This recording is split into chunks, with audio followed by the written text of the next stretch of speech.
Asteroid 1999 RQ-36 may hold clues to how life began on our planet, but it also may be headed straight for us in the year 2182.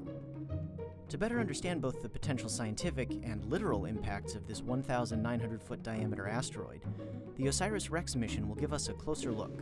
OSIRIS-REx stands for Origin, Spectral Interpretation, Resource Identification, Security, Regolith Explorer.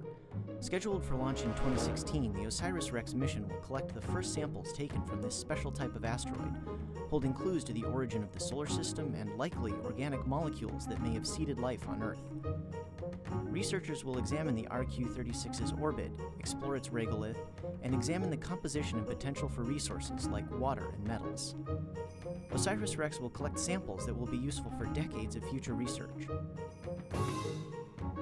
Once the samples return to Earth in 2023, scientists will be able to potentially reveal how life started on the planet. NASA Goddard Space Flight Center will manage the project and provide the OSIRIS visible and infrared spectrometer instrument. Principal Investigator Dr. Michael Drake, Director of the Lunar and Planetary Laboratory at the University of Arizona, will lead the team.